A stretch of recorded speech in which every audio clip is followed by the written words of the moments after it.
ایک شخص مطالعے میں مصروف تھا۔ پاس ہی اس کا بچہ کھیل رہا تھا۔ بچے نے جب غل مچانا شروع کیا تو اس نے بڑی محبت سے کہا، دیکھو بیٹا، ہم پڑھ رہے ہیں، شور نہ کرو۔ بچہ خاموش ہو گیا، لیکن زیادہ دیر ضبط نہ کر سکا۔ جب پھر اودھم مچانے لگا تو باپ کو ایک ترکیب سوجھی۔ اس نے میز سے پرانے اخبار کا ایک ورق اٹھایا جس پر دنیا کا نقشہ بنا ہوا تھا۔ باپ نے بیٹے کو سامنے بٹھا کر اخبار بیچ میں رکھا اور بیٹے کو بتایا کہ یہ دنیا کا نقشہ ہے اور اس میں ہمارا ملک ہے۔ یہاں سعودی عرب، یہاں امریکہ، یہاں ہمالیہ ہے۔ بیٹا دیکھتا رہا اور جی ابو کہتا رہا۔ پھر باپ نے ورق اٹھایا اور اس کے ٹکڑے ٹکڑے کر کے بچے کے حوالے کر دیا اور کہا، لو بیٹا، اسے برابر والے کمرے میں لے جاؤ اور نقشے کو پھر سے جوڑ لاؤ۔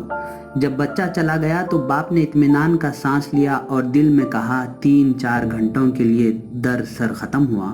لیکن اس کی حیرت کی انتہا نہ رہی جب بچہ آدھے گھنٹے یا 45 منٹ کے بعد دوڑتا ہوا آیا اور بڑے فخر سے کہنے لگا، ابو دنیا کا نقشہ ٹھیک ہو گیا، ابو دنیا کا نقشہ بن گیا۔ باپ نے دور سے نقشے پر نگاہ ڈالی۔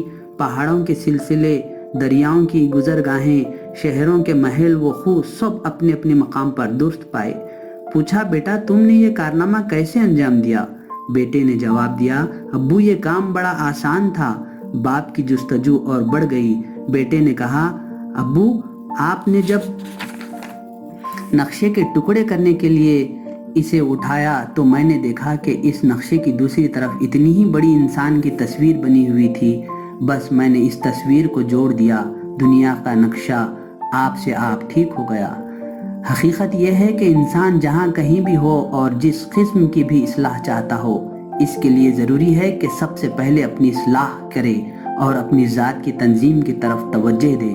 ہمارے گھروں کا، ہمارے دفتروں کا، ہمارے محلوں اور علاقوں کا، ہمارے معاشرے کا اور زندگی کے جن جن معاملات سے ہمارا تعلق ہے، وہاں کا نقشہ بگڑا ہوا ہے۔ اس نقشے کی درستی کے لیے ضروری ہے کہ ہم انسان کی تصویر کو ٹھیک کریں۔ یہ انسان کی تصویر در حقیقت ہماری اپنی تصویر ہے، یہ بکھری ہوئی ہے، اسے جوڑنا ضروری ہے۔ ہم اپنے ماحول کی اصلاح اور حالات کی درستی کی کوشش کرتے ہیں تاکہ نقشہ ٹھیک ہو جائے، لیکن ہم کامیاب نہیں ہوتے۔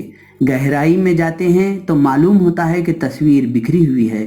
تصویر اس لیے بکھری ہوئی ہے کہ ہماری زندگی کا کوئی نصب العین نہیں ہے، زندگی اور ہم اسے کھولتے تک نہیں۔